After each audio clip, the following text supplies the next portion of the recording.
Good evening all of you. Welcome to PG mathematics. आज की class में हम लोग पढ़ने वाले हैं आयलर लैग्रांज इक्वेशन के प्रूफ के बारे में कि हम इसका प्रूफ कैसे कर सकते हैं। इसका यूज़ हमने देखा है और कहाँ कहाँ कैसे कैसे अप्लाई भी करना सीखा, एग्जांपल्स भी किए, पर हमने इसका प्रूफ नहीं किया था। तो आज की क्लास में हम इसके प्रूफ पे बात करने वाले हैं कि आयलर लैग्रांज इक्वेशन हमारी आती कहाँ से है। ठीक है, तो देखिए, सबसे पहले आयलर लैग्रांज इक्वेशन के बारे में मैं आपको बता दूं। यदि आपके पास एक फंक्शनल हो, यदि आपके पास एक फंक्शनल है I of Y X, I of Y X एक फंक्शनल होता है किस तरह से, इंटीग्रेशन x1 से x2 f हमारा फंक्शन हो x y and y dash का dx। तो इसके लिए हम जो necessary condition for extremal consider करते हैं वो हमारी होती है आयलर लैग्रांज इक्वेशन। क्या होती है? दी necessary the necessary condition for extremal of functional I of yx। क्या होती है वो कंडीशन? वो कंडीशन होती है del F upon del phi minus का D by D x del F upon del Y dash बराबर 0। ये जो नेसेसरी कंडीशन है, इसी कंडीशन को हम कह रहे हैं आयलर लैग्रांज इक्वेशन। ठीक है, इसे ही हम आयलर लैग्रांज इक्वेशन हम कह पा रहे हैं। और ये सारी बातें हम पहले पढ़ चुके हैं। ठीक है, इसका यूज कैसे करेंगे, इसके डिफरेंट फॉर्म्स के बारे में भी हमने पढ़ा था कि इसके कौन कौन से डिफरेंट फॉर्म्स हैं, और अदरवाइज हमने बहुत सारी चीजें पढ़ी थी। अब हम इस आयलर लैग्रांज इक्वेशन के प्रूफ पे बात करने वाले हैं कि ये हम कहाँ से हमारे पास आती है, किस तरह आती है। ठीक है, मैं कंसिडर करती हूँ कि ये मेरे पास एक एक्सट्रीमल है। मैंने कंसीडर किया कि ये मेरे पास एक एक्सट्रीमल है एंड साथ के साथ मैं एक एक्सट्रीमल कर्व भी मैंने सोच लिया। इसके लिए मेरे पास एक्सट्रीमल कर्व है, वो जो एक्सट्रीमल कर्व है या फंक्शन है वो y बराबर y ऑफ x है। y ऑफ x क्या है? एक्सट्रीमल है, जो एक्सट्रीमल हम इस आयलर लैग्रांज इक्वेशन की हेल्प से फाइंड आउट करते हैं। ठीक है, तो ये हमारा जो एक्सट्रीमल है वो इसे भी सेटिस्फाई करेगा, तो हम वहां से निकालेंगे। तो सबसे पहले मैंने एक फंक्शनल कंसीडर किया, वेरिएशनल प्रॉब्लम कंसीडर की, और उसके लिए एक्सट्रीमल कर्व मैंने वाई एक्स ले लिया। इसके साथ ही ये मैं मिटा देती हूँ नीचे वाली लाइन, क्योंकि ये हम प्रूफ करके ले जाएंगे। मैंने सिर्फ बताने के लिए, काफी दिन हो गए थे, बीच बीच में काफी डिस्टरबेंस भी था हमारी क्लासेस में। तो ठीक है, चलो आगे चलते हैं। इसके साथ ही हम एक मानेंगे y बराबर y बार x। एक नया कर्व या फंक्शन हम कंसीडर करेंगे y बराबर y of x in the neighbourhood of y of x। y of x के नेबरहुड में एक नया मैंने मान लिया y बराबर y बार x, एक नया कर्व मैंने मान लिया है। एक ये तो एक्सट्रीमल हमने माना है, ये एक नया कर्व माना है। और कर्व कैसे है कि जो हमारे x1 एंड x2 दो पॉइंट है, उन पॉइंट्स पे दोनों की वैल्यू बराबर है। कैसे? सच दैट मैंने इस तरह माना है कि y ऑफ x1 बराबर y bar of x1 and y of x2 बराबर y बार ऑफ x2। बाकी x1 से x2 के बीच में क्या है या उनके बाहर क्या है हमें नहीं पता। हमें सिर्फ इतना पता है x1 और x2 पे जो वैल्यूज हैं, जो वो दोनों के सेम है। इस तरह से मैंने एक नया कर्व माना है। ठीक है, तो इसका ग्राफ कैसा दिखेगा वो देखिए।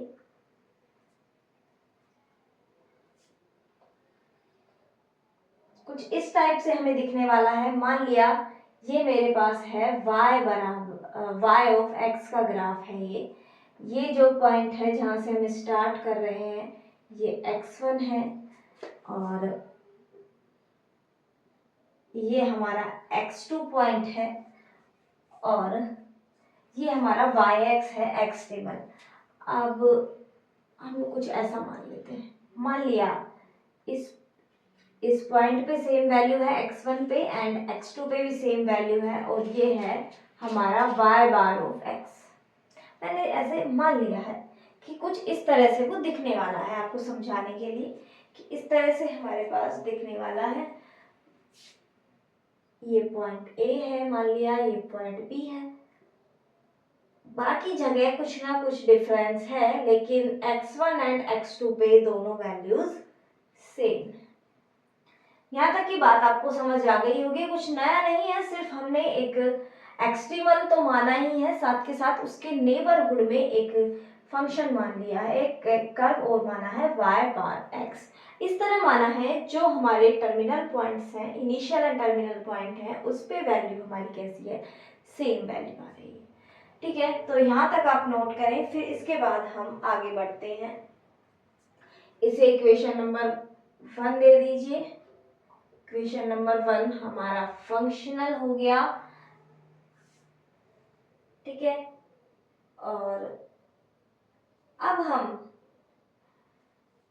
इस ग्राफ को देख के क्या मान सकते हैं, देखो x1 एंड x2 पे वैल्यूज सेम है,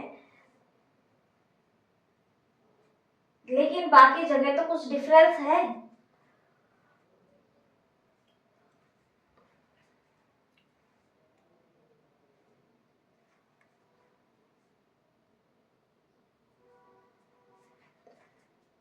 तो इस हम दोनों में y बार एंड y बार और y में एक रिलेशन एस्टेब्लिश करने की कोशिश करते हैं। क्या करते हैं, हम मानते हैं कि जो हमारा y बार ऑफ x है, ये y ऑफ x प्लस कोई एप्सिलन नीटा x इस टाइप से है। एप्सिलन क्या है, small positive value. Small positive कोई रियल वैल्यू या कोई कांस्टेंट है, ये तो हमारे पास एक तरह से ये मान सकते हैं हम। लीटा x का कोई फंक्शन है, तो वेरिएशन इस तरह से आ रहा है y बार और y में, इस तरह से नेबरहुड में, इसलिए हमने इसे छोटा माना है कि भाई ये नेबरहुड में है। ठीक है, और दूसरी बात, अब यदि हम y ऑफ x1 पे देखें, y बार ऑफ x1 बराबर y of x1 plus epsilon Neeta of x1, तो ये दोनों वैल्यूज तो बराबर हैं, इसका मतलब नीटा ऑफ x1 जो हमने नया फंक्शन माना है ये 0 होगा, और इसी तरह हम नीटा ऑफ x2 को भी 0 बोल देंगे। ये बात समझ आई या नहीं आई? मैंने एक रिलेशन एस्टेब्लिश किया y बार एंड y में, इक्वेशन नंबर 2 मानते हैं, 1 हमने मानी है, और ये हो गया इक्वेशन नंबर 3 नीटा की, या जो भी आप फंक्शन अपनी तरफ से नाम देना चाहे। मैंने एप्सिलन और नीटा ले लिया है। एप्सिलन कोई स्मॉल पॉजिटिव वैल्यू है एंड नीटा एक फंक्शन है x का, वो फंक्शन भी ऐसा है x1 और x2 पे दोनों उसकी वैल्यू क्या है, दोनों पॉइंट्स पे 0 है।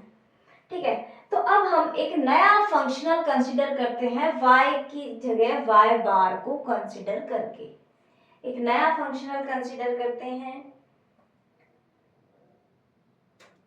एक नया फंक्शनल हम कंसीडर करते हैं इसी की हेल्प से, कि यदि हम ऐसा करें तो नेबरहुड में ही है, बिल्कुल माइनर चेंजेस हैं इनमें, जो डिफरेंस है ये दिखाने को मैंने आपको जो जब कर्व बनाया है तो बड़ा दिखाया है। जब मैंने ये स्मॉल लिया है, स्मॉल पॉजिटिव वैल्यू है, तो इसका मतलब बहुत माइनर चेंज है, तो मैं y को y बार से रिप्लेस कर दूं इसमें, तो मेरे पास बचा फ्रॉम फंक्शनल, आप लिखेंगे फ्रॉम फंक्शनल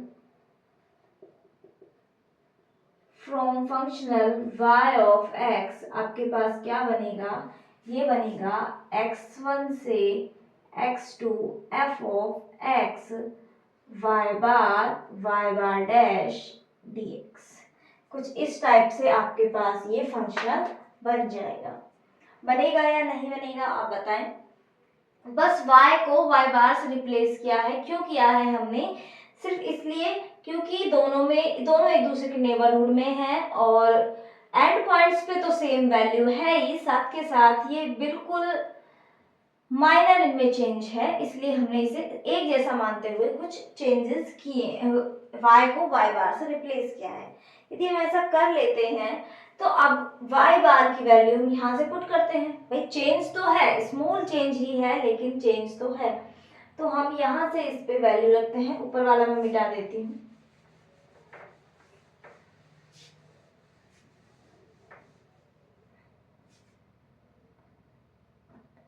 क्या आया हमारे पास? i ऑफ y x बराबर इंटीग्रेशन x1 से x2 f of x y बार हम यहाँ से लिखेंगे। y बार की वैल्यू हो गई y प्लस एप्सिलॉन नीटा कोमा y बार डैश करेंगे तो किस तरह होगा? y डैश प्लस एप्सिलॉन नीटा डैश। कुछ इस टाइप से हमारा ये फंक्शनल बन जाने वाला है। अब हम क्या करेंगे? अब हम क्या कर सकते हैं, इसमें हम लगाएंगे हमारी टेलर्स थ्योरम। इसे हम टेलर्स थ्योरम से ओपन करने की कोशिश करेंगे। ये मिटा देती हूँ मैं। इसे हम बाय टेलर्स थ्योरम हम ओपन करेंगे। देखिए किस तरह करते हैं। लिखिए, नाउ यूजिंग टेलर्स थ्योरम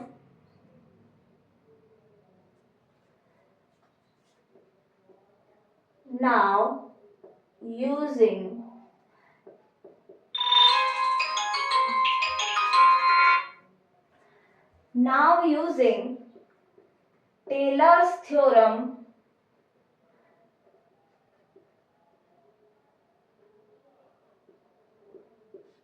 हम टेलर्स थ्योरम का यूज करते हैं, तो इसे हम किस तरह लिखेंगे? I ऑफ y x ये हमारा चेंज होगा x1 से x2 f of x y dash plus एक सिंगल पार्शियल डेरिवेटिव में हो जाए, सॉरी पार्शियल डेरिवेटिव नहीं, क्या कहना चाह रही हूँ मैं, सिंगल डेरिवेटिव वाली टर्म आएगी, फिर डबल डेरिवेटिव, ट्रिपल डेरिवेटिव, इस तरह से हमारे पास टर्म्स आती जाएंगी।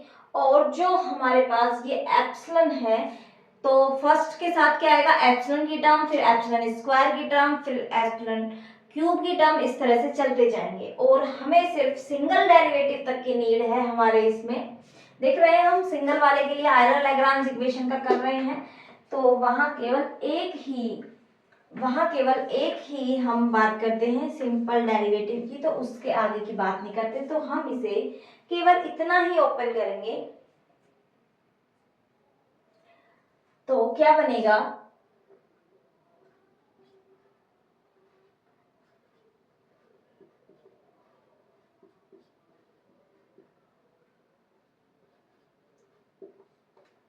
और जो हायर टर्म्स होगी, मान लिया वो एप्सिलॉन स्क्वायर की है, और इस तरह ये dx, epsilon square epsilon cube, इस टाइप से हमारी चलती हुई चली जाएगी। एप्सिलॉन के साथ जो टर्म आएगी वो सिर्फ यही टर्म्स आने वाली है। टेलर्स थ्योरम आपने पढ़ा होगा, है ना, रियल एनालिसिस में भी पढ़ा होगा, कॉम्प्लेक्स में भी पढ़ लिया होगा आप लोगों ने। तो टेलर्स थ्योरम से हम इस तरह इसे ओपन करते हैं। आपने देखो पढ़ा होगा ये, तो चलो ये नॉर्मल बातें हैं। टेलर्स थ्योरम, तो टेलर का नाम तो हम 11th 12th में भी पढ़ ही लेते हैं, तो आप लोगों को पता होगा ये किस तरह ओपन हुई है। ये दो टर्म्स थी ना, दोनों के लिए ओपन किया हमने एक साथ। तो ये वाली टर्म्स तो हमारी यहाँ से आई, ये वाली टर्म तो हमारी यहाँ से आई, ये वाली टर्म यहाँ से आई, और दोनों में जो एप्सिलॉन स्क्वायर की टर्म्स आती जाएंगी वो हमने एक साथ लिखी है। ठीक है, ये आप कंसिडर कर सकते हैं। अब देखिए ये मेरे पास है। अब हम इसके लिए क्या करेंगे? हमें क्रिटिकल पॉइंट की का यूज करना होगा इसके लिए, क्योंकि हमें निकालना क्या है, हमें इनमें से कोई एक वैल्यू, एक रिलेशन एस्टेब्लिश करना है कोई क्रिटिकल पॉइंट के लिए, क्योंकि हमें तो ये वाली टर्म्स ही चाहिए होती है, इस टाइप की टर्म्स उसमें। तो देखो हम करते हैं del I d I by d epsilon, epsilon के रेस्पेक्ट में हम इसका डेरिवेटिव करते हैं। जब एप्सिलॉन के लिए हम इसका डेरिवेटिव करेंगे तो आप देख सकते हैं जो इंटीग्रेशन है, इंटीग्रेशन हमारा कैसे है, x के रेस्पेक्ट में, और एप्सिलॉन के रेस्पेक्ट में हम डेरिवेटिव कर रहे हैं। एप्सिलॉन एंड x दोनों कैसे इंडिपेंडेंट हैं, ठीक है। वो तो एक स्मॉल पॉजिटिव वैल्यू हमने ली है और x हमारा यहाँ वेरिएबल चल रहा है, दोनों में कोई रिलेशन नहीं है। जो एप्सिलॉन के साथ हमने रिलेशन लिखा था वो y बार एंड y में लिखा था। तो अब हम एप्सिलॉन के लिए डेरिवेटिव को इंटीग्रेशन के अंदर ले जाते हैं, इंटीग्रेशन के अंदर हम इस डेरिवेटिव को ले जाते हैं। अब हमें इस अंदर वाली टर्म का किसके रेस्पेक्ट में करना है, एप्सिलॉन के रेस्पेक्ट में डेरिवेटिव। इस वाली टर्म में आप देख रहे हैं एप्सिलॉन है ही नहीं, कहीं एप्सिलॉन नहीं है तो ये जीरो। इसका आप करेंगे, जब आप इसका डेरिवेटिव करेंगे तो क्या बनेगा, del F upon del Y नीटा, इसका करेंगे del F upon del Y dash नीटा डैश, इसी तरह होगा। और जो हमारा रही बात इसकी, जो ये हमारी स्क्वायर वाली टर्म्स थी तो क्या हो जाएगा, एप्सिलॉन स्क्वायर का क्या होगा, 2 एप्सिलॉन, या क्यूब होगा तो 3 एप्सिलॉन। तो मैंने एप्सिलॉन स्क्वायर वाली टर्म ली है, क्यूब वाली नहीं ली है, वो आगे नेग्लेक्ट करते चले गए हैं। तो ये क्या बन गई, एप्सिलॉन की टर्म आ जाएगी, यानी ये ऑर्डर आ जाएंगे एप्सिलॉन के हमारे पास आ गए, ठीक है। अब हमें निकालना है क्रिटिकल पॉइंट। हमने डेरिवेटिव में हम क्या रखते हैं, जीरो के बराबर रखते हैं, इसे डेरिवेटिव को हम जीरो के बराबर रखते हैं। तो दिस एक्सप्रेशन में हम क्या करेंगे, इसमें हम करेंगे पुट, हम क्या करेंगे put d I by d epsilon at epsilon बराबर जीरो, इसकी वैल्यू हम जीरो रखेंगे, इसकी वैल्यू एट एप्सिलॉन बराबर जीरो जीरो रखेंगे। तो ये टर्म जीरो होगी, तो देखो ये टर्म तो जीरो ही है, ये वाली टर्म क्या हो जाएगी, एप्सिलॉन की टर्म है, epsilon zero all about zero. इसका मतलब हमारे पास बचेगा del F upon del Y नीटा plus del F upon del Y dash नीटा डैश बराबर जीरो। लेकिन कहाँ, जब हमारा एप्सिलॉन है और इसका इंटीग्रेशन भी तो चल रहा है x1 से x2 और dx, और ये भी कहाँ है, एट एप्सिलॉन बराबर जीरो पे, ये टर्म हमारी क्या हो गई, जीरो हो गई। देखिए ये हमने कैसे लिखा है, समझ गए होंगे आप। एप्सिलॉन जब जीरो हम इसमें पुट करेंगे तो इसमें तो हम अलग से पुट नहीं करेंगे, हमने दिखा दिया, इसमें जीरो रखेंगे जीरो, ये टर्म हमारी पहले से जीरो थी, हमें सिर्फ ये लिखना था और हमने लिख दिया। इंटीग्रेशन के अंदर ये वाली टर्म्स हैं और dx के साथ ये क्या हो गया, जीरो हमारा हो गया है। यहां तक नोट करें, फिर आगे करते हैं।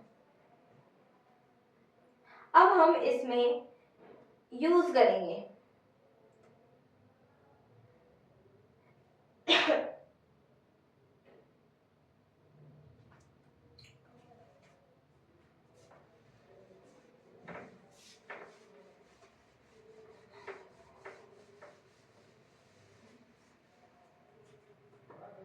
अब हम इसमें यूज करते हैं, हमारे पास बना क्या, देखो दो टर्म्स बनी, इंटीग्रेशन x1 से x2 del f upon del y नीटा dx प्लस इंटीग्रेशन x1 से x2 del f upon del y dash नीटा डैश dx बराबर जीरो।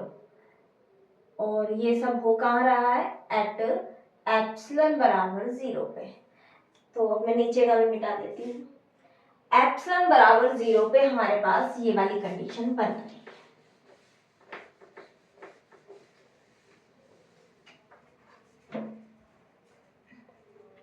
अब हमें इसे सोल्व करना है, तो देखिए कैसे सोल्व करेंगे हम। इसे सोल्व करने के लिए अब हम इंटीग्रेशन को सोल्व करेंगे। भाई हमारे पास इंटीग्रेशन ही बचा है अब इसमें। तो इसे देखिए, यहाँ से आप लिखेंगे x1 से x2 del f upon del y नीटा dx plus first into integration second, इसे हम फर्स्ट फंक्शन, इसे हम सेकंड फंक्शन मान के इंटीग्रेशन करते हैं।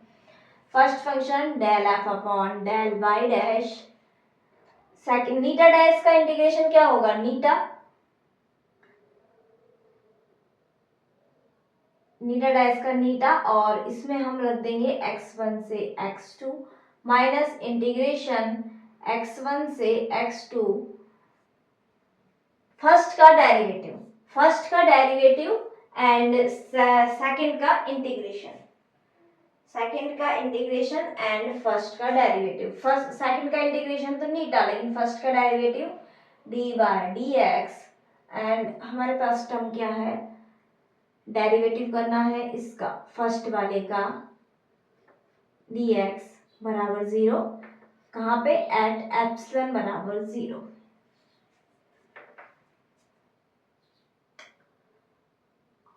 नीटा हमारा x का फंक्शन है ना।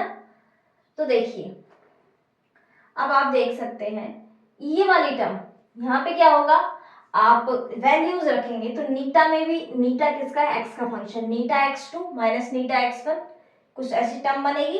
तो नीटा x2 भी 0 होगा, नीटा x1 भी 0 होगा, तो हमारे उस कंडीशन से ये वाली टर्म तो पूरी की पूरी 0 हो जाएगी। यहां तक की बात समझ आई या नहीं आई? यहां तक आपको बातें समझ आई होगी। और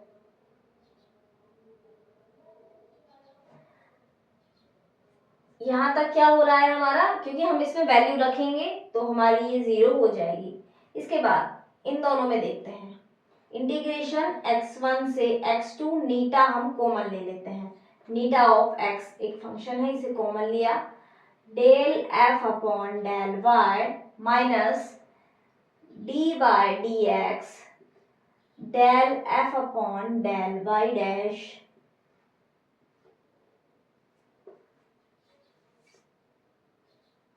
dx बराबर 0। ठीक है, ये टर्म हमें कहाँ 0 करनी है, एट एप्सिलॉन बराबर 0 पे हमें ये 0 करनी है। ठीक है, ये हम मान के चल रहे हैं। अब आप देख सकते हैं नीटा जो हमारा फंक्शन है वो x1 पे 0 है, x2 पे 0 है, बाकी नीटा है तो हमारा arbitrary function he. Neeta of x क्या है, आर्बिट्रेरी फंक्शन। दो फंक्शंस का मल्टीप्लाई है, ये एक फंक्शन है, ये एक फंक्शन है, दोनों दो फंक्शंस का मल्टीप्लाई का इंटीग्रेशन 0 आ रहा है, इसका मतलब पूरा फंक्शन 0 है। अब ये मेरा आर्बिट्रेरी फंक्शन है, इसे मैं पूरे पे 0 तो नहीं ले सकती। यदि मैं इसे पूरे पे 0 ले लूं तो मेरे y बार और y में डिफरेंस क्या रह गया, यदि मैं नीटा को पूरे पे ही 0 ले लूं तो इसका मतलब ये वाली कंडीशन हमारी 0 है, और ये कंडीशन क्या है, del f upon del y minus का d by D x del f upon del y dash बराबर 0। और ये इक्वेशन ही क्या कहलाती है, हमारी Euler Lagrange equation. Euler Lagrange equation, ठीक है, यही हमारी कहलाती है आयलर लेग्रांज इक्वेशन। तो इसका हम इस तरह से देखते हैं। तो आज की क्लास में हम इतना ही पढ़ने वाले हैं। अब नेक्स्ट क्लास में हम बात करेंगे ब्रोकन एक्सट्रीमल पे। किस पे बात करेंगे, ब्रोकन एक्सट्रीमल पे, और उसकी नीड क्यों हुई उसके लिए मैं आपको एक क्वेश्चन दे रही हूँ, वो क्वेश्चन आपको सोल्व करना है। आपको वो जब आप क्वेश्चन करेंगे, जहां जाके आप स्टक होंगे, तब आपको पता लगेगा कि हमें ब्रोकन एक्सट्रीमल की नीड क्यों है। तो क्वेश्चन लिखिए, solve the variational problem. Question लिखिए, सोल्व द वेरिएशनल प्रॉब्लम